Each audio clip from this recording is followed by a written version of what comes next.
driving. What's up, people? Welcome to Twin City Sports Talk. We're grateful to have you, and it's going to be a fun tier list episode. We haven't done one in a while. We're going to be ranking Twins players off of the expectations that we're trying to set for each player this year. So we'll get to that in a bit.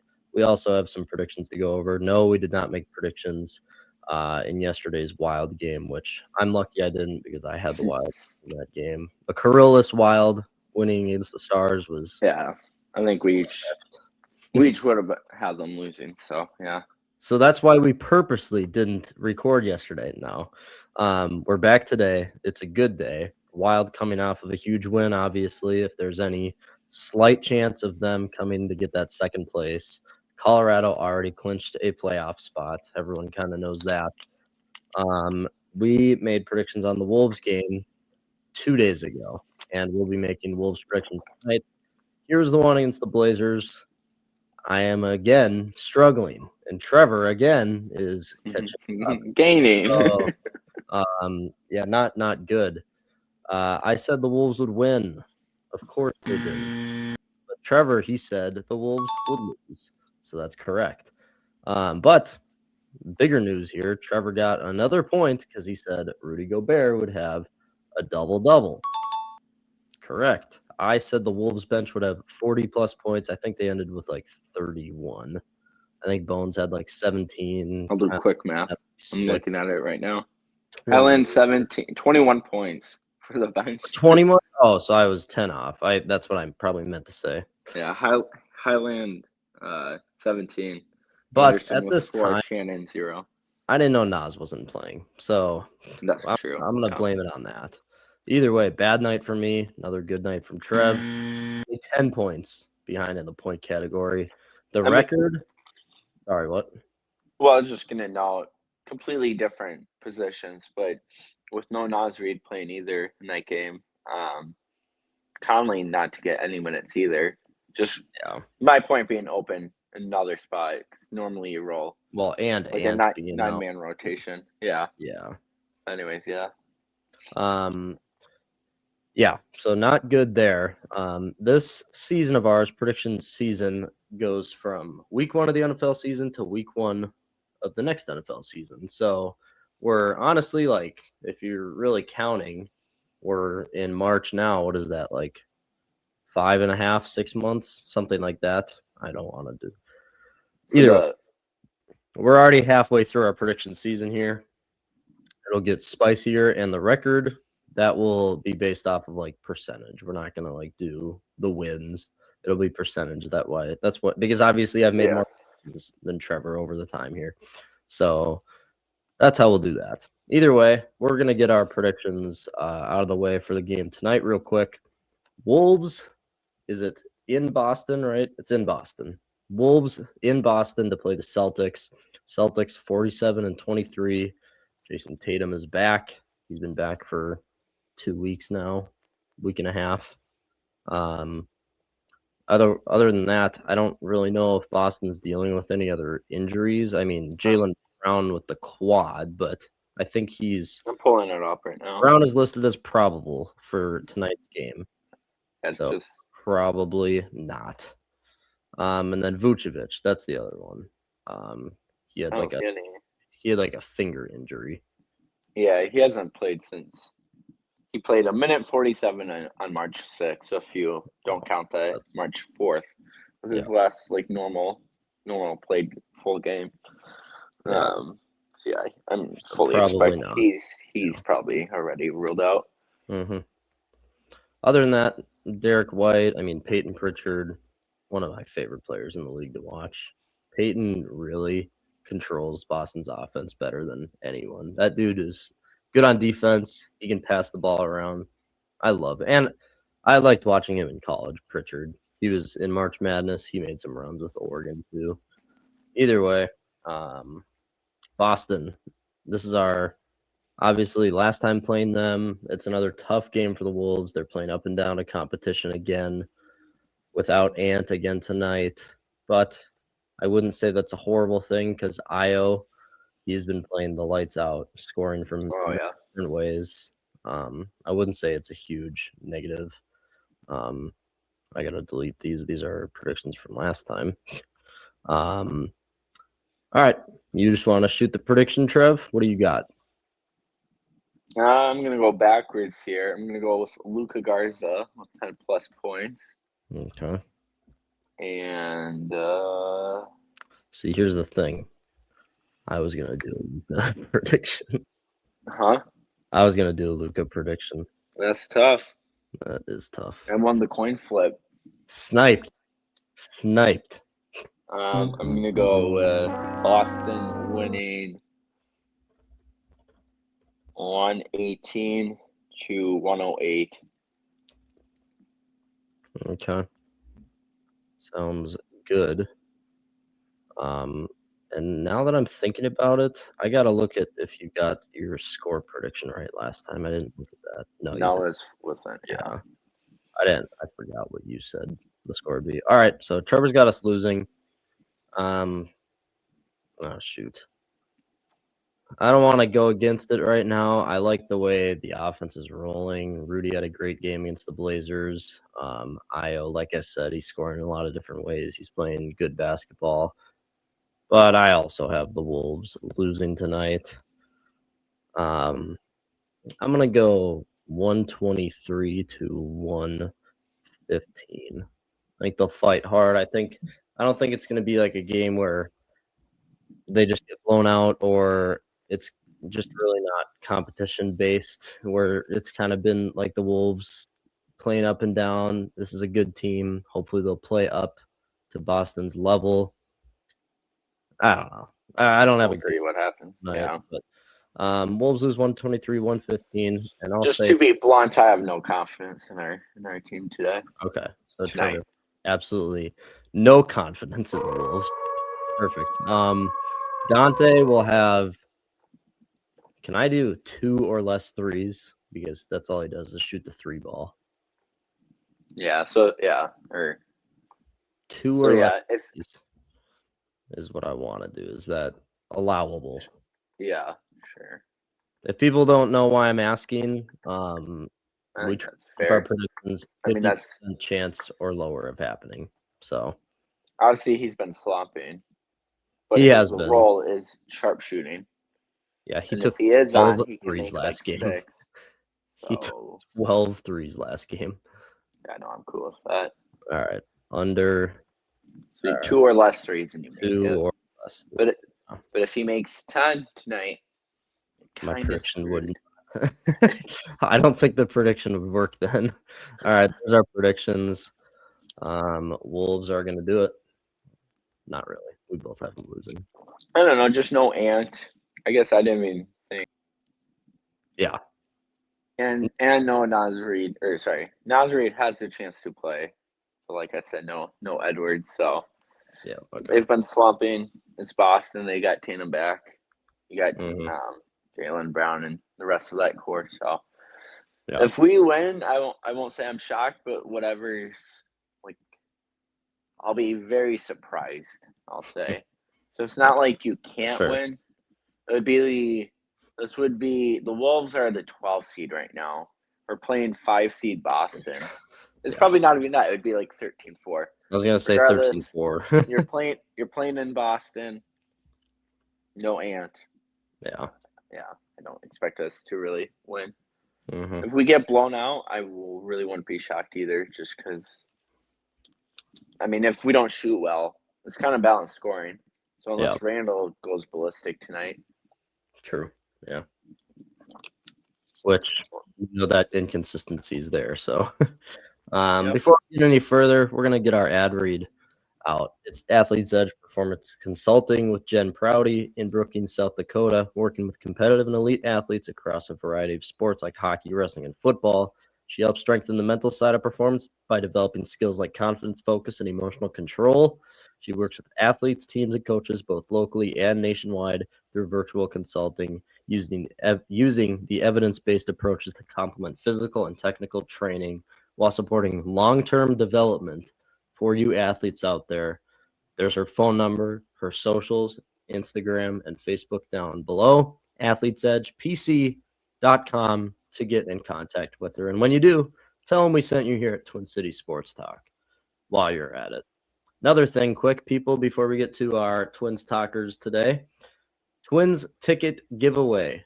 We are announcing who wins our 2 tickets we're giving away to the Twins opening day game against the Tampa Bay Rays. We'll be announcing that on March 27th, so 5 days away, right near MLB opening day, not Twins home opener. But it'll be fun. Section 107, row 6. Very good tickets right behind the Twins dugout. And Trevor and I will be in attendance. Come say hi. Come say hi to us, and we'll shake your hand and say good job at winning the tickets and entering. Either way, people, we're doing that. So go to the Instagram or TikTok or past YouTube video to figure out how to enter for that.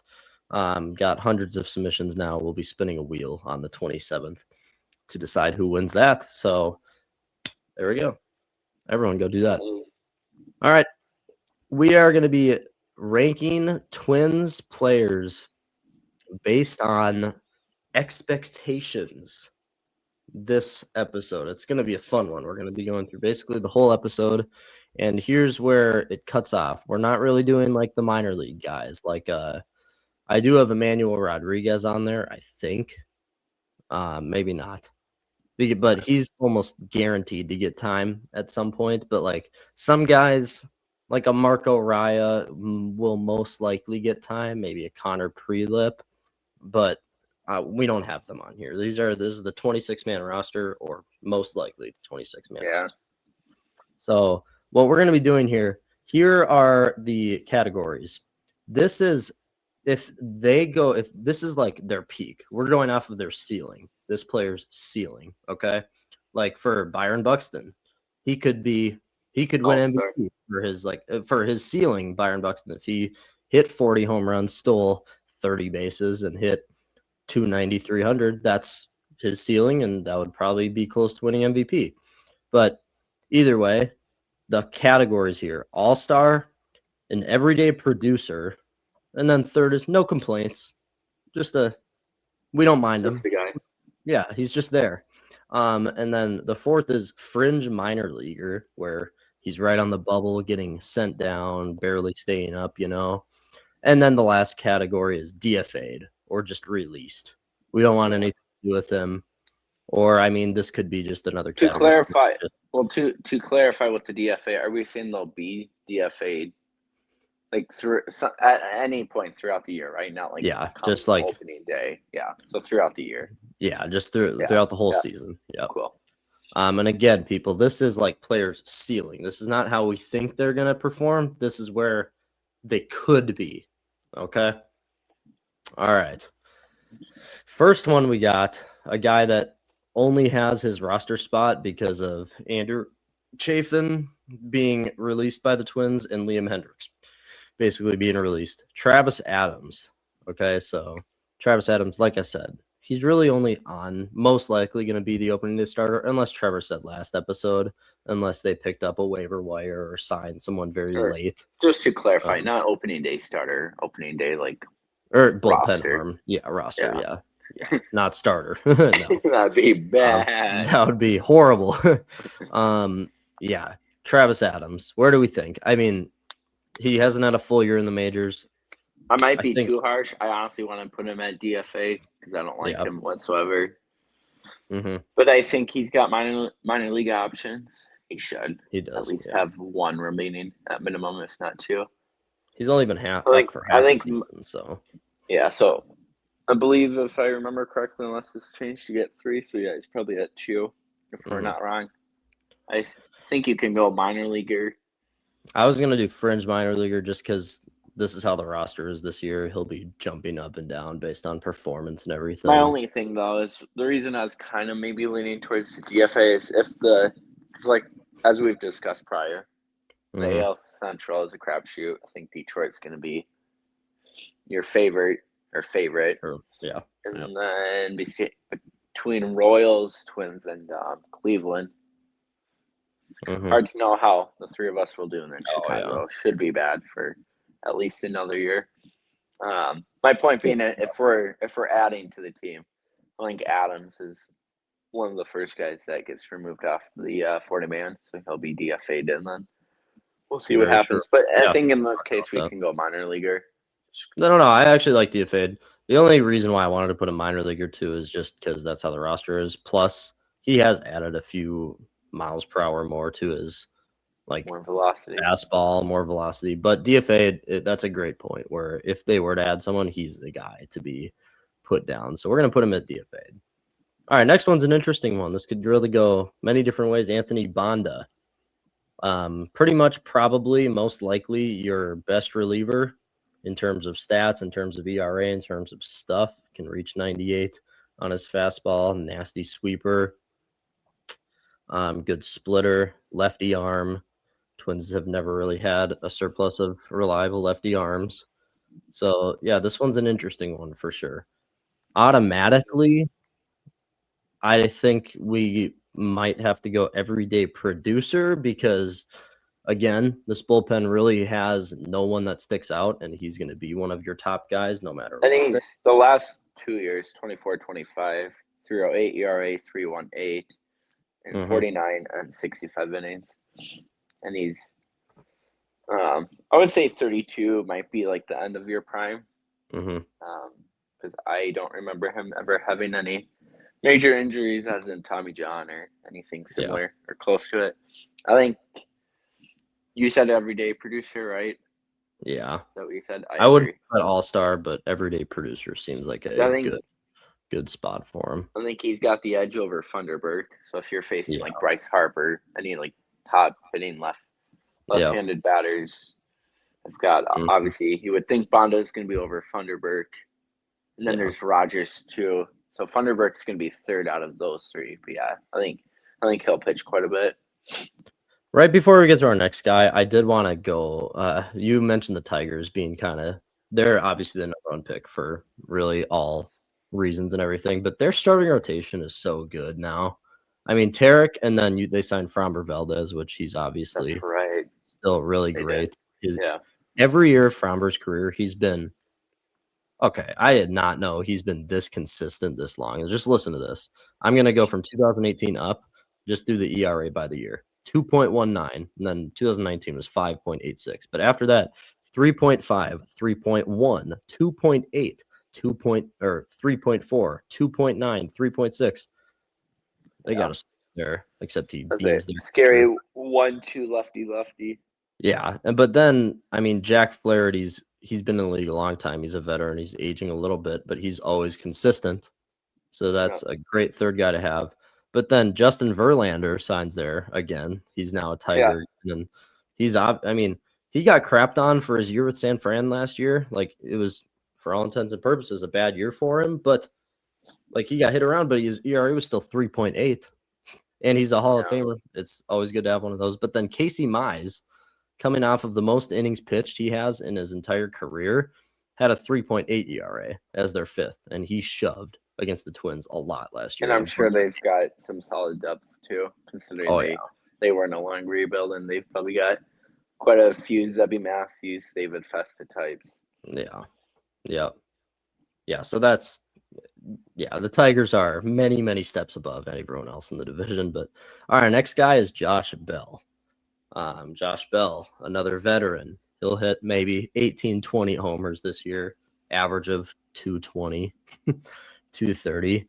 But if we're talking about ceiling, maybe 25 home runs if he can really produce on the left side of the plate. The right side has never been a strong suit, but right away I'll go no complaint. Because I think here's the thing, at his highest, at his ceiling, he's hitting just the right amount of homers that we don't worry about his average. That's where I'm thinking, because his average is never going to be something to celebrate about. But if he's hitting homers at his peak, I don't think we'd have a complaint. I don't think it's an everyday guy. No complaint.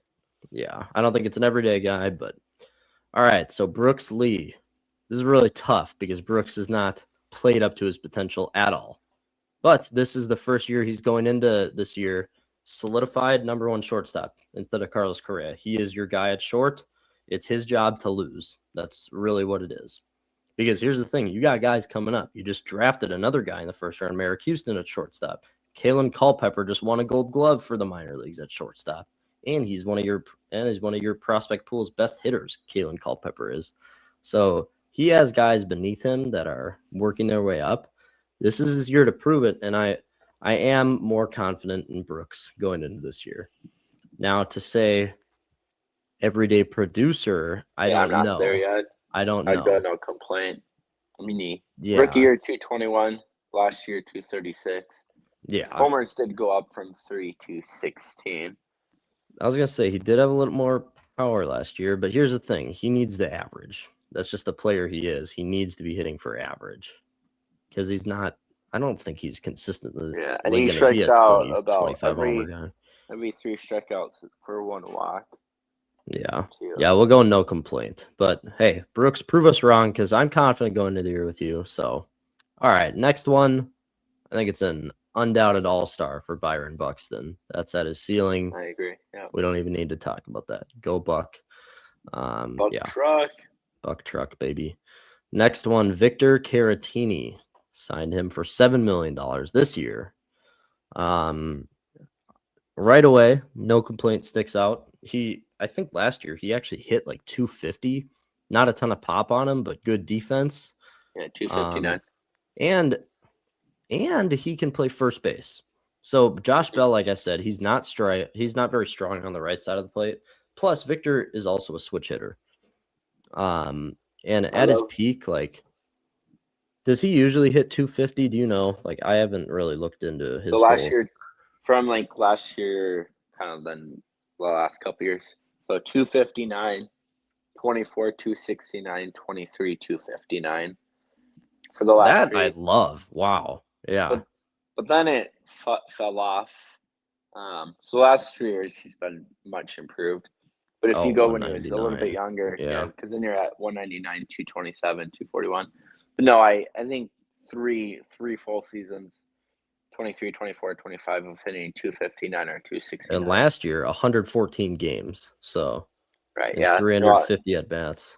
For the catcher position, for offensive numbers like that, like unless you have a Will Smith or a Cal Raleigh, you're going to take that every time.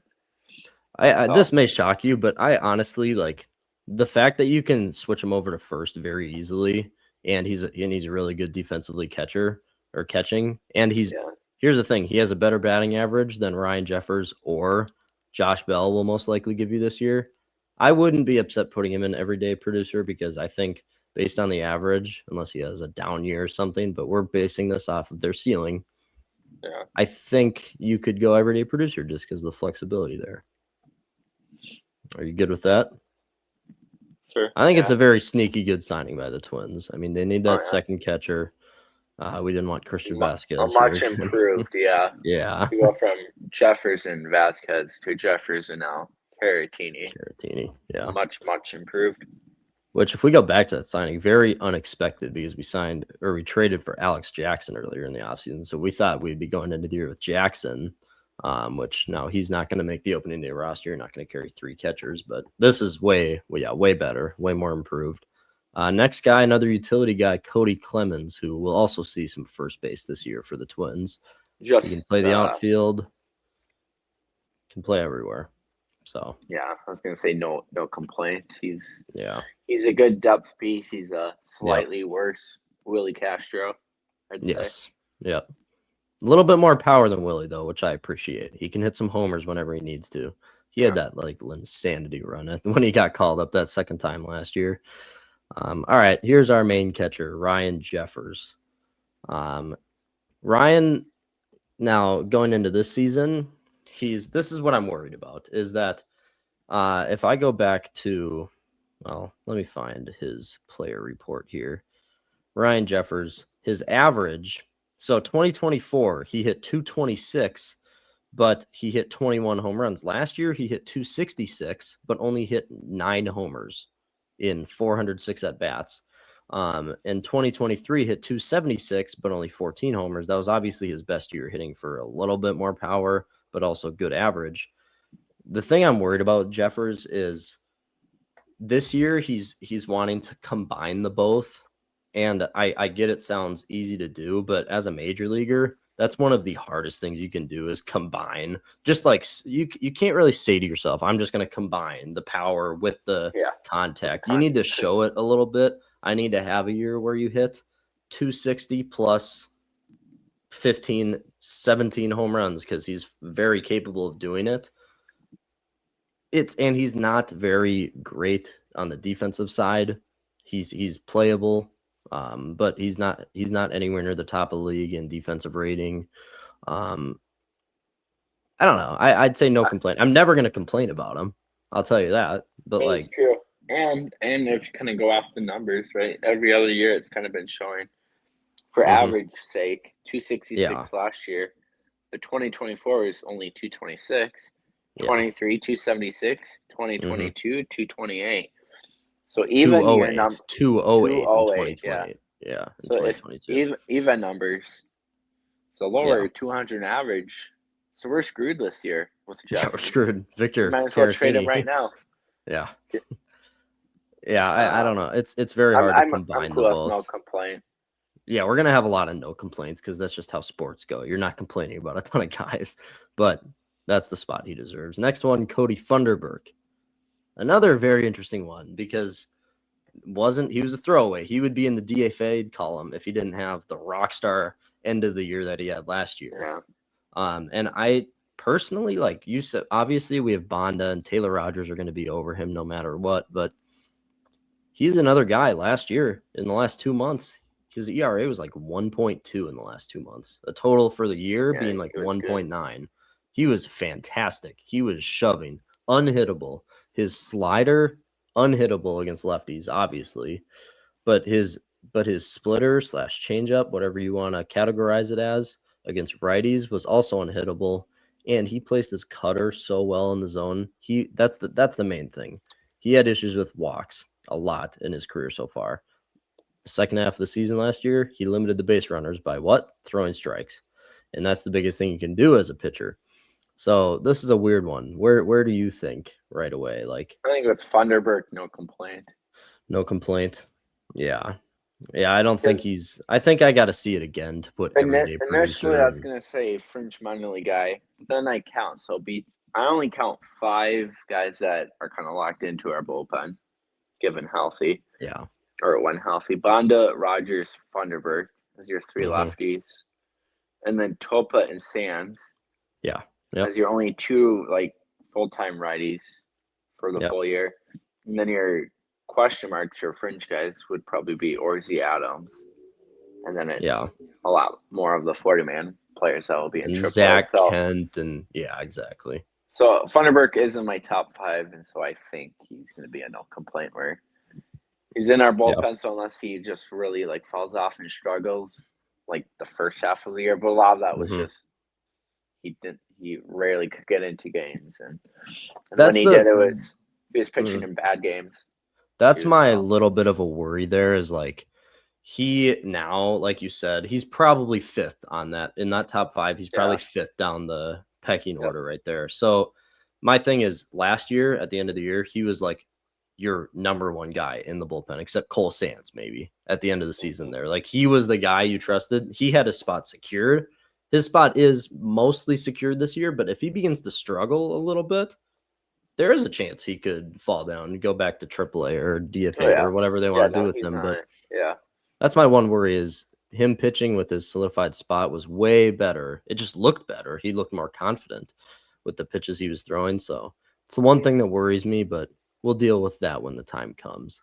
Next guy here, Ryan Kreidler. So I obviously right away, it's either a fringe minor leaguer or DFA'd based on call-ups. The Twins are not going to be anything special. They're going to have younger guys called up this year, but Kreidler, really good defensive shortstop. He's also slated to play some outfield this year. Another righty bat to offset all the lefties in the outfield. So I think fringe minor leaguer would be the best spot. Because his bat is just nothing. He's horrible. No power whatsoever. It's always 1 or 2 homers. And I will be complaining about that.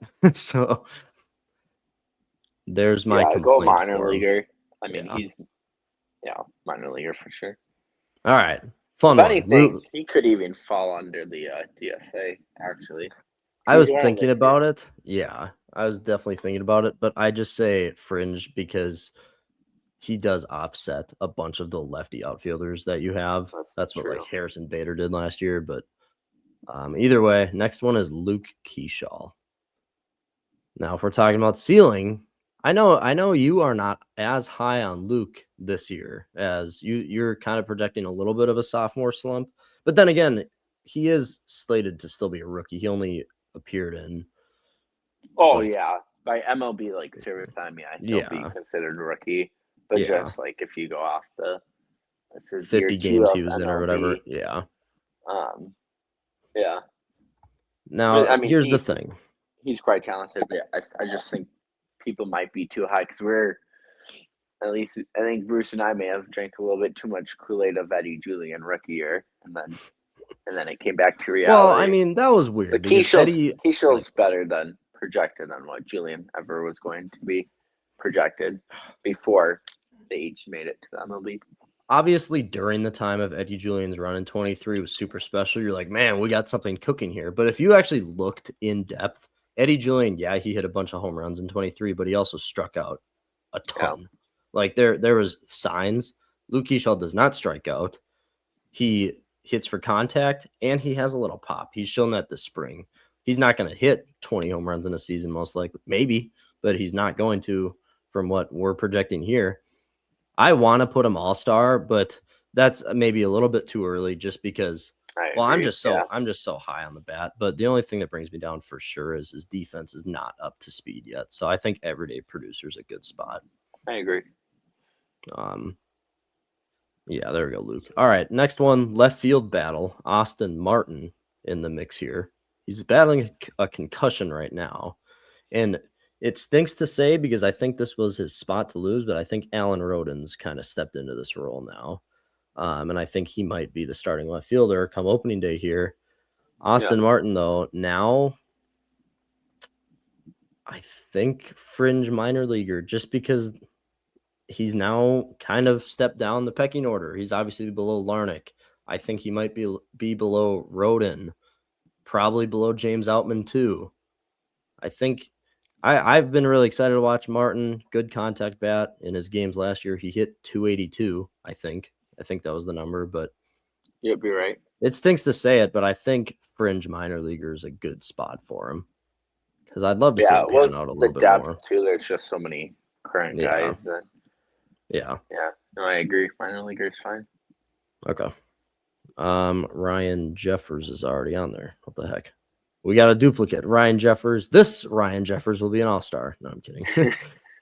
All right. I'll just put him at the bottom. All right. Next one, a guy who just earned his spot on this team, Mick Abel as the 5th starter. Mick Abel, some of maybe the most electric stuff on this entire pitching staff. Hard slider, 89 mile per hour, fastball that reaches 100. Come on, you can't say no to that. He sits at 98 on his fastball as a starter. Twins have not had a flamethrower starter like the Yankees have with like Luis Gil and like Paul Skeens. Like they don't have these flamethrowers starting pitchers. Yeah, shout out Jay Cave for replacing Luis Gil. But no, for Abel, you go everyday producer, even though he's I do.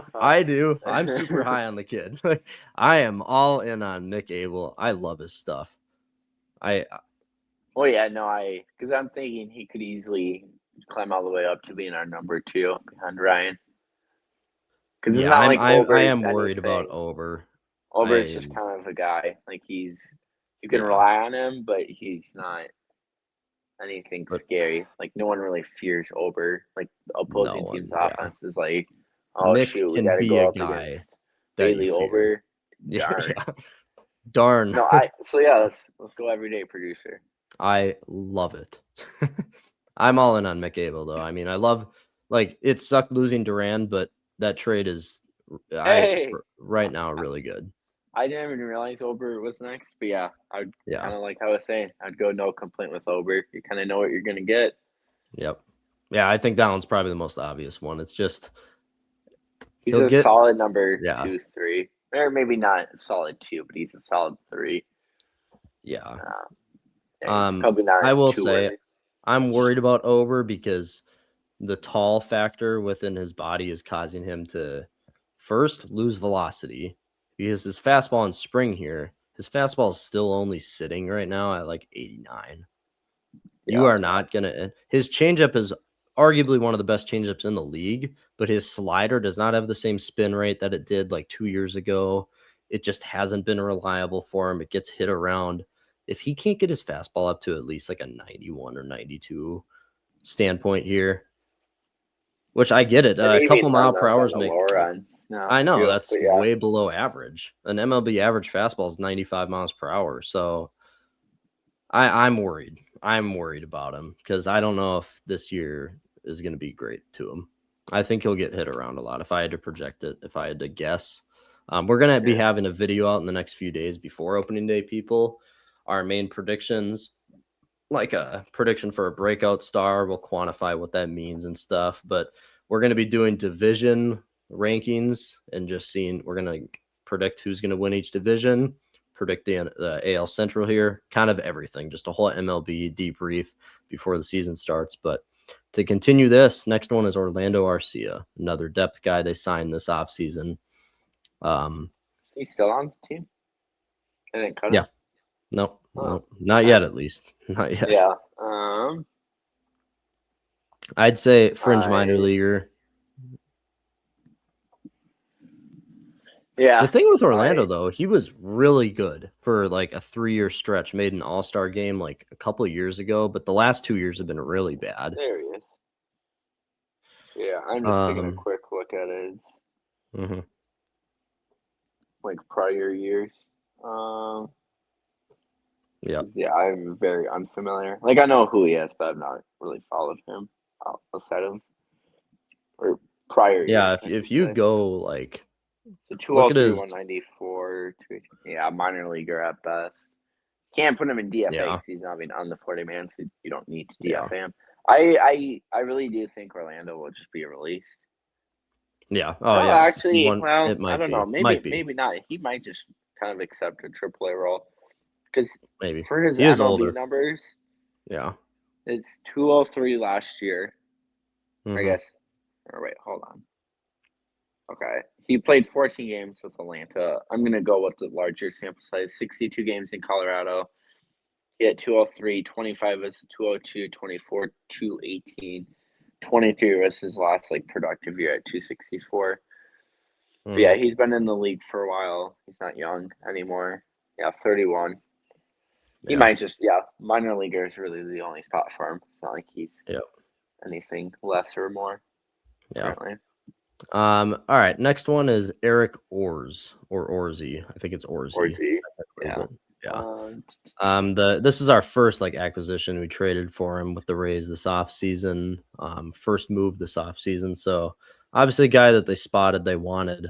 But my thing with Orzy is his stuff isn't great. He has more straight stuff, cutter, fastball, I think a splitter. I don't really think he has like a breaking pitch, like a slider or a sweeper. If I'm I think his sliders. I don't know nothing, but I think if I remember when we acquired him, it's like that sweeper slider is like go-to because he'll be a lot of the.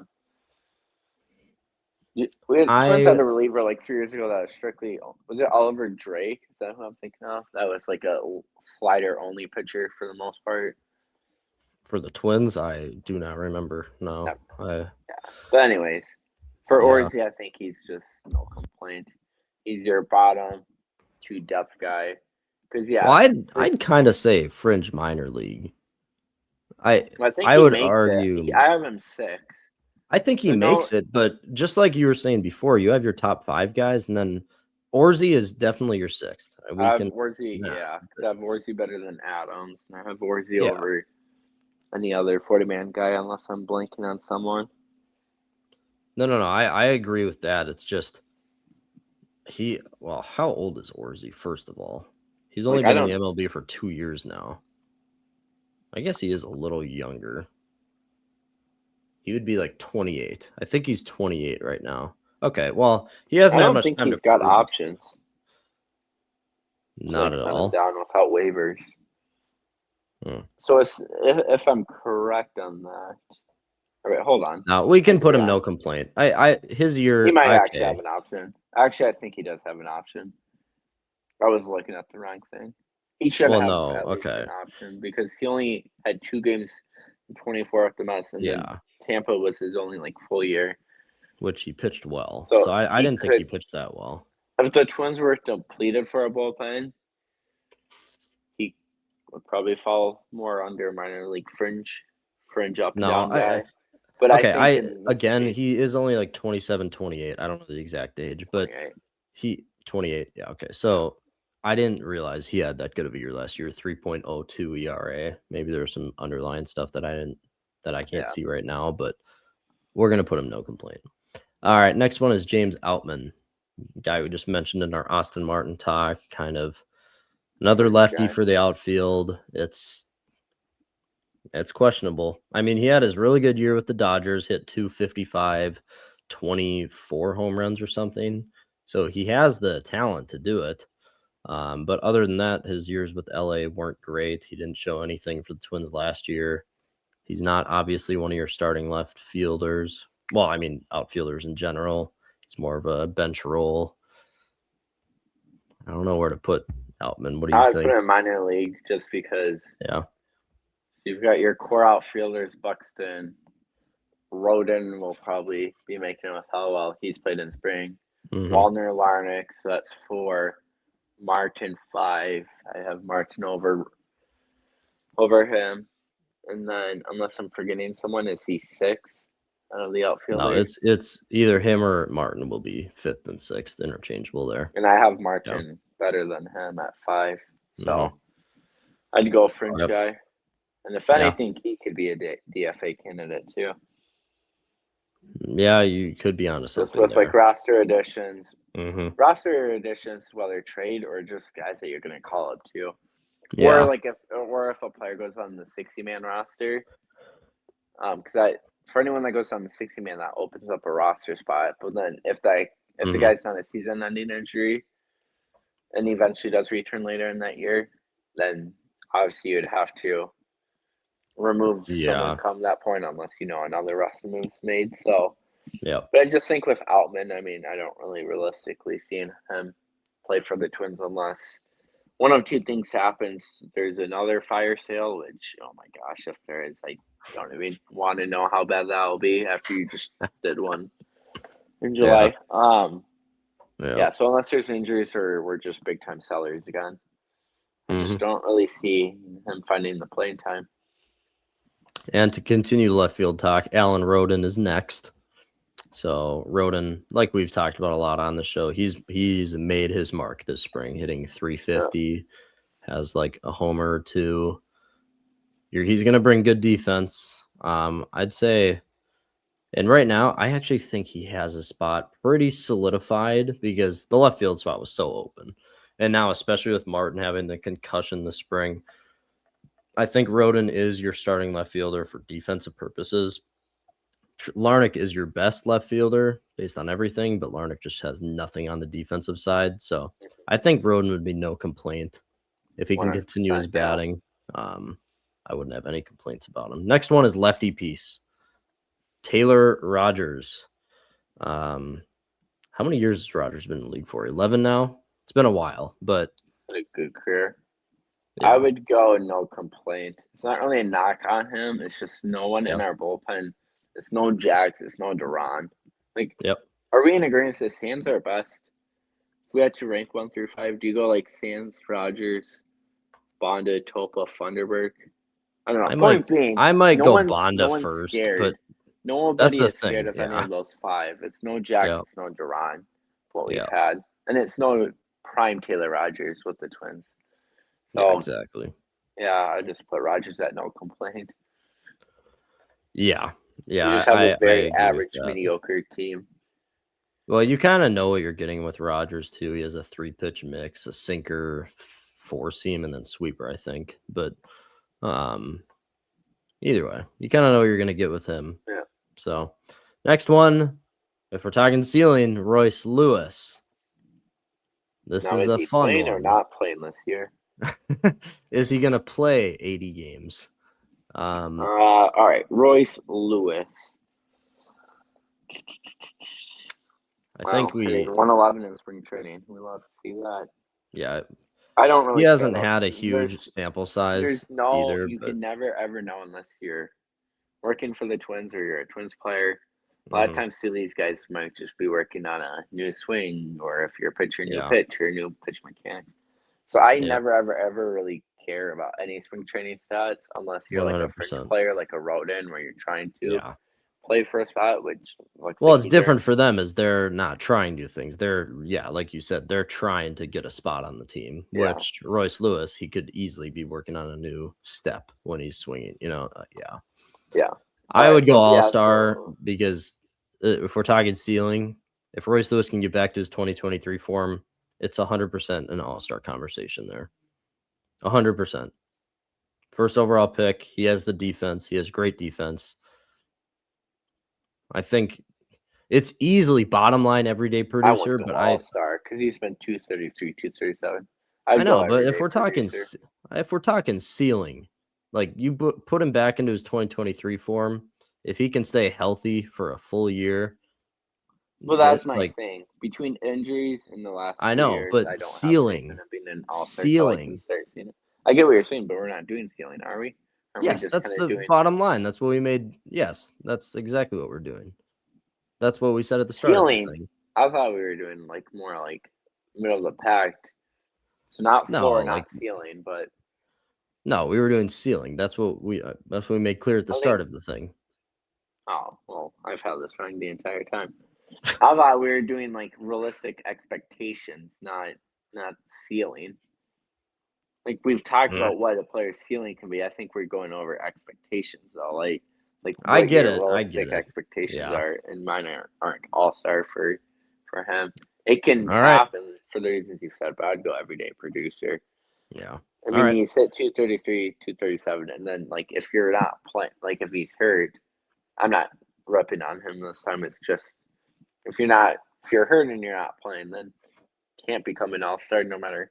He could have a really good year, is the best ability. Right, but if say he's like tearing it up in April and May, but then he like pulls his hammy again or whatever the injury is, and he's out 2 months, it's not going to matter. You can't be an all-star if you're not on the field. Yep. Yeah, I agree. This is a case where hopefully I'm like a positive jinx. I jinx it where it's only for the better. He goes ballistic, and he all of a sudden becomes one of the best third basemen in all of baseball. Well, yeah, he has the ability to do it easily. Yeah. He just needs to stay healthy. All right, Joe Ryan. I would go all-star here. Joe Ryan is an all-star. Yeah. He is an all-star. He has been an all-star. And he'll be a Boston Red Sox come July 31st. Should have been. Would have been. Could have been. All right, we got Sim next. Simeon Woods Richardson. He's the number 3. Number 3, 4. Because how many letters is in that name? Woods, so 5, and then Richardson. Anyways, St. Louis Woods Richardson. He has his spot locked up. It's no complaint. He's not in his stuff is very generic. A 94 mile per hour fastball, 95 MLB average fastball. It doesn't move at all. Okay, slider, curveball, changeup. That's his mix. I just go no complaint. I don't complain about him. He some games he's gonna go out there and give you 8 strikeouts, but some games he's gonna get shelled. So yeah, I'd go no complaint for Sim. I mean, the last 2 years for him being a 4.5 pitcher, a 4.17, 4.04 ERA, he'll take that every time too. Exactly. And he's still completely good with 25, which is actually I would say on the younger end of pitchers because it's really positive. As long as you stay healthy for the most part and you don't get that devastating Tommy John surgery. I mean, think about Verlander and Scherzer, any like current or guys that just recently retired the last year or two. Like pitchers can pitch in their upper 30s. You've got Verlander. What is he? 41, 42 with Detroit 42, now? I think, or he will be 25 years old for a pitcher. Is on the young end. So yeah, it's still plenty of growth I would expect with Woods Richardson. And this is a trade real quick, not to get What was that completely trade? sidetracked, but Woods, Richardson, and Martin for Barrios. Oh yeah. I mean, Yeah. like, there's still like so much untapped potential between Simeon Mm-hmm. and Martin, and so this Yep. could be another win-win trade for both. I mean, Mm-hmm. Rios is still a great pitcher, and we've seen some potential already with Woods, Richardson, and Martin. Now it's just Putting it Woods, all together. Richardson will get the Yeah. playing time. Martin's a little log jam, so that's a little tough Mm-hmm. on his end. But yeah, but no, I Yep. agree for no complaint on Simeon. Yeah.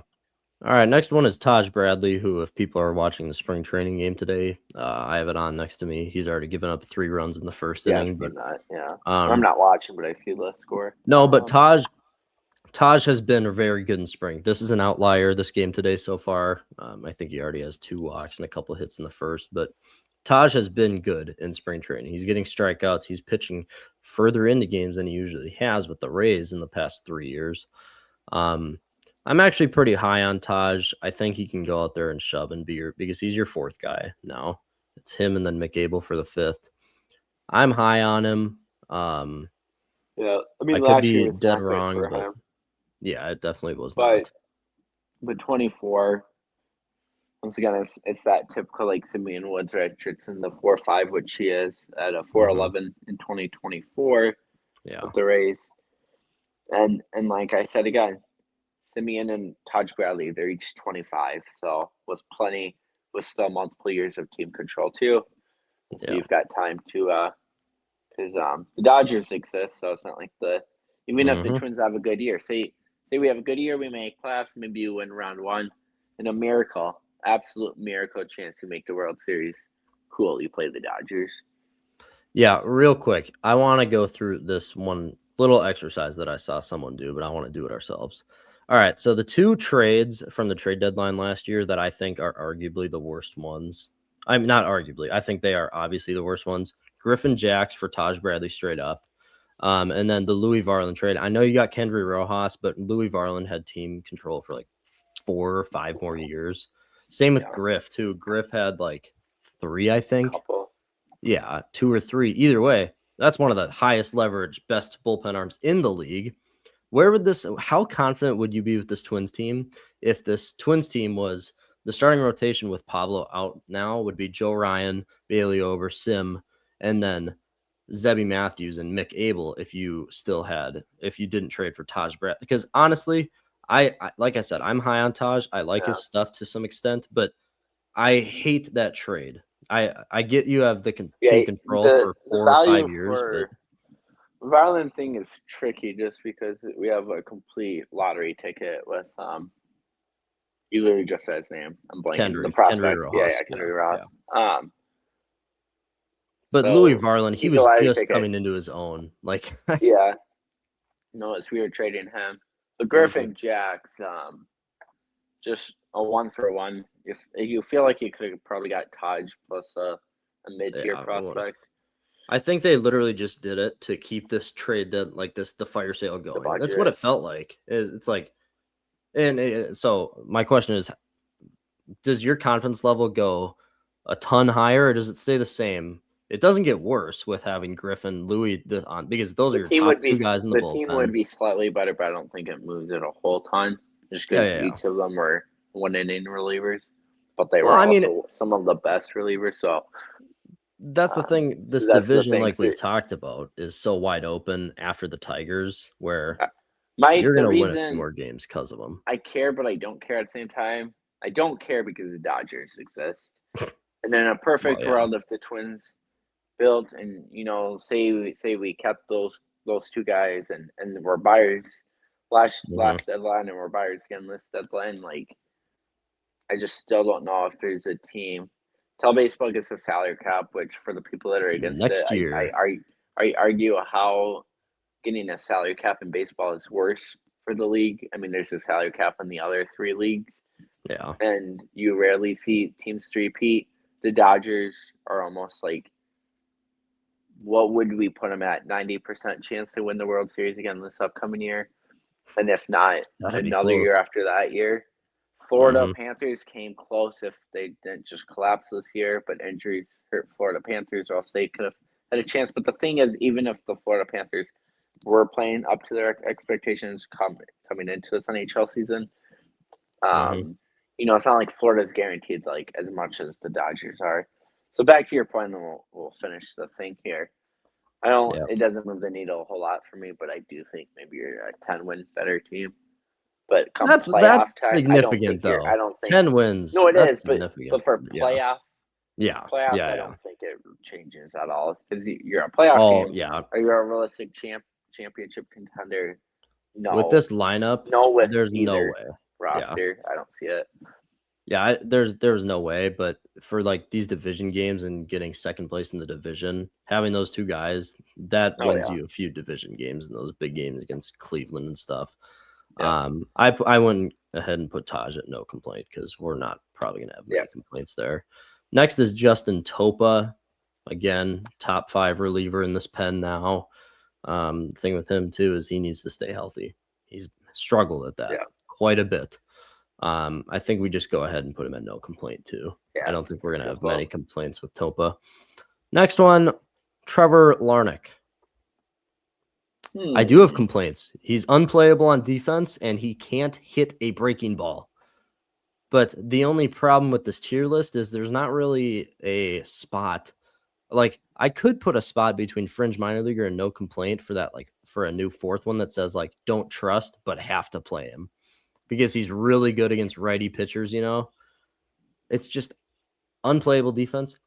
He can't hit a breaking ball. The one good thing he does is smash fastballs. He's bomb.com at it. I mean, he's so good at hitting the fastball, but anything else, he's so bad at it. So I wish there's another tier I'm here. kind of torn here. But we'll keep the twos how it is. Obviously, it is kind of funny. Hit 314. Or wait, sorry. No, that's not right.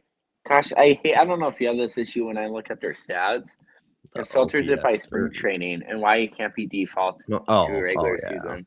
Yeah. It's annoying me because I'm like, hit 314. When I said it, I'm like, wait, hold on. All right, last year, 250, 24, 259 for average. But like Bruce said, I mean, he's supposed to be a power bat, and it's only 17 and 15 homers. You would like that to be a higher first-round pick. He went 20th overall out of University of Oregon State. It's just a guy where,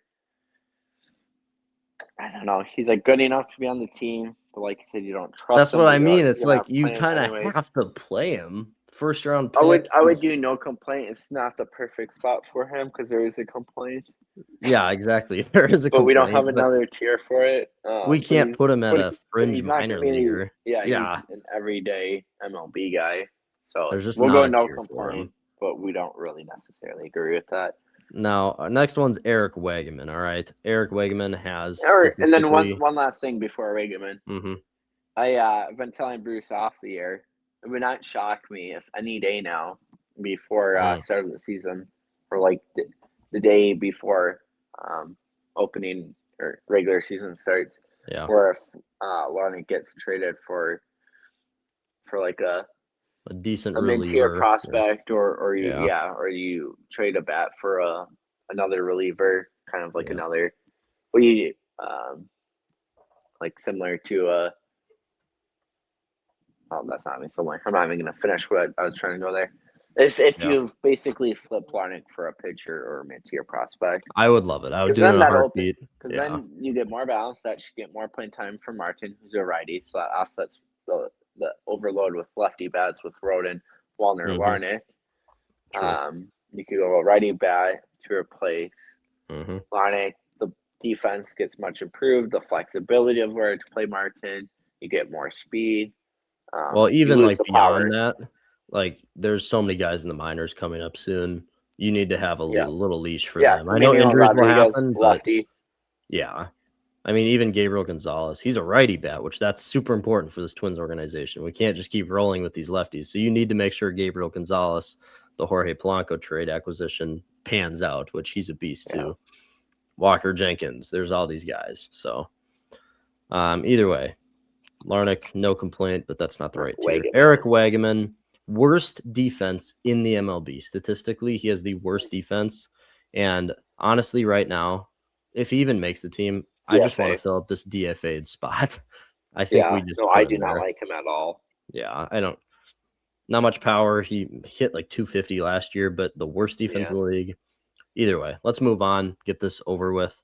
Matt. I'm going to Wallner. completely rip on him for no reason, but you just look at him as a player, and I don't think anyone's ever going to fear him or like be scared. Like any pitcher, they're just going to like throw fastballs right past him, even if he hits it.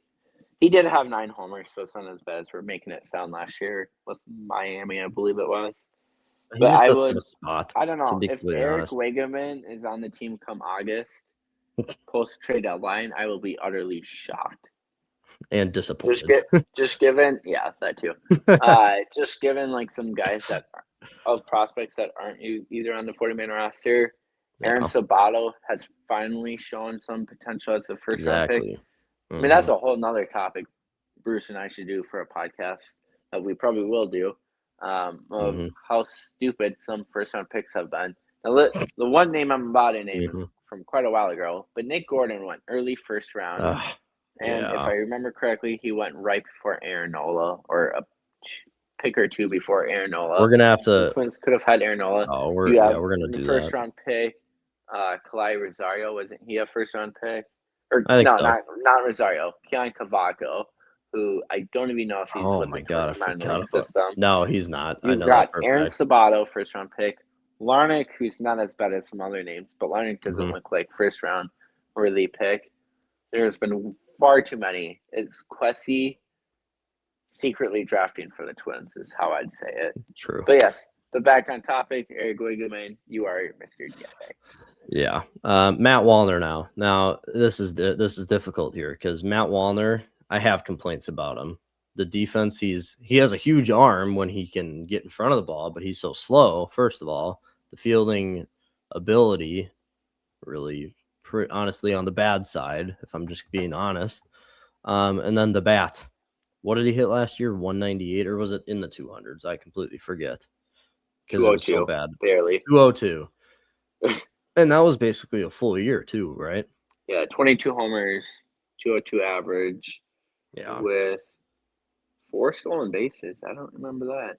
I mean, here's the thing. I'm even debating, like, do we really think Matt Wallner can get up to a spot where he's hitting 230? All I'm asking is 220, 230, because if he's hitting 230, you can realistically bet for 25 plus home runs in a full season.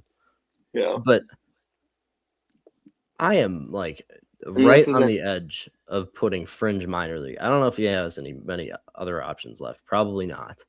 But just like 2 years ago in 2024, when he really sucked for the first month of the season, they sent him down. He raked, and then he came back to the Twins in the second half of the season and hit like 260, 270. He might need that again. He's proving that he might need it. He's not doing great in spring. He has 1 homer in spring right now. He is literally your guy that needs to hit homers. He is your biggest home run hitter. Like, now, once again, in spring training, it's hard to really take any of this into account because who knows? For a lot of the pitchers he's facing, they could be pitchers trying new pitches that aren't comfortable doing what they're doing. So it's going to be more success for the offensive hitter. But spring training says even though the homers are low at 3 homers, he is hitting 326, which for a guy that could not put the ball in play, is that good? That. But then again, it's spring training. He could also go 1 for 20 in the first 20 at bats of regular season. And if I'm remembering correctly, this is exactly how that year started in 24. He raked in spring, and then he had that solidified spot. I don't know. I think. And then one last note with Wallner too. Back to the drafting, he went just outside first round. He went in the bonus. What do you call that? Yeah, like the bonus picks, whatever. He went 39th overall. Yeah, it's not looking like he'll be a long-term success either.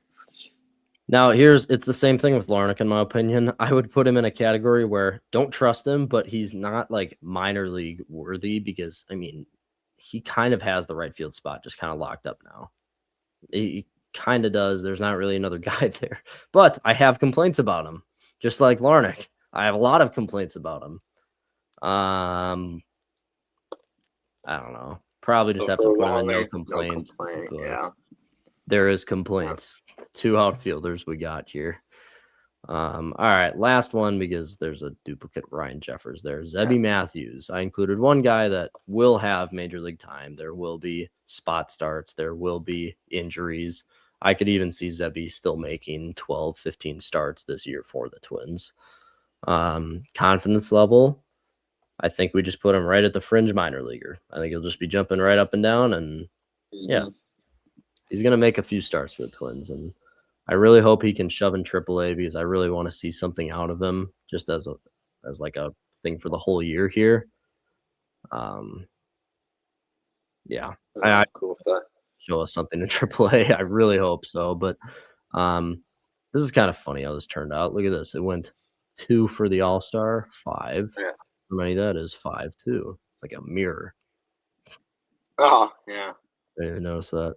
We didn't do that on purpose. I didn't either. That's kind of funny. Yeah. All right, people. There is your Twins ranking tier list style expectations for this year. I think it's a pretty fair list. Joe Ryan, Byron Buxton, do your thing. Carry us to the promised land, which is 75 wins. All right. Whoa. And giving away the 2 Twins tickets to opening day's game on April 3rd against the Rays. Go to our socials on Instagram and TikTok to go enter for those. And then another thing here. We are officially, I looked it up on YouTube.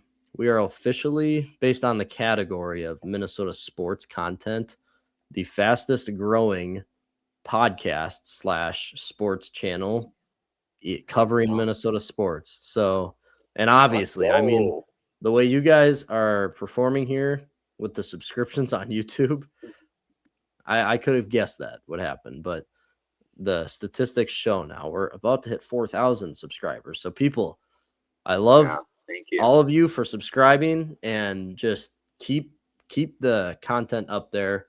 Man, it's great to see the subscriber count go up every day. And it's like, I'm honestly just, I don't expect it to stop now. It's been going up so fast now. I don't expect it to slow down at all. It will sometime, and I have to face that fact. But yeah, people keep it going. Mr. Beast, we're coming for you. Yes. Either way, people, more listener GM questions though. I love the subscriptions, but yeah, let's keep those going. I said it last week. I know I did, but we are going to have an episode in the next few days, hopefully. Yeah. Listener GM. We have a bunch of them from people that have DM'd the Instagram. Oh, we sure do. And so we're going to have a full episode dedicated to answering some questions from you guys. And that'll be fun. Hopefully in the next few days. But again, Twins opening day, couple days away now, 4 days. We're going to have more content about them. Vikings off season. We'll have more mock drafts for all of you. The Wild and Wolves playoff push coming down to the wire. A lot of content right now. A lot of it. Oh, one thing we were going to note last episode that we completely forgot about. Drake Lindsay, very quickly. We're going to go to the Gophers real quick. Drake Lindsay to participate in the Gophers Pro Day, which every college does that. It's where the NFL scouts can come look at guys in their own workouts in their own facility, basically. And just a tiny little note, it doesn't even matter for this draft or this year anyway, but Kevin O'Connell, thoroughly impressed with Drake Lindsay is what the report said. So, hey, if Kyler Murray doesn't work out, or if he just leaves after this one season, if J.J. McCarthy doesn't work out, 2 years down the road, Drake Lindsay, future Viking. It would be cool, but if he's ever a Viking and he's starting, I'm going to be really scared to watch that. From early projections. Yeah. All right. I think he can be a very similar Max Brosmer, but it's just no scrambling ability. It's not like the arms anything. He is a super 2010s crazy. quarterback. He's a Peyton Manning, 6'5". Yeah. He doesn't move. Yeah. Either way, that's it for this episode, people. Just like I said, keep with the subscriptions on YouTube. Make sure you go follow the Instagram, TikTok, and Spotify. Love the support. We'll see you guys again tomorrow.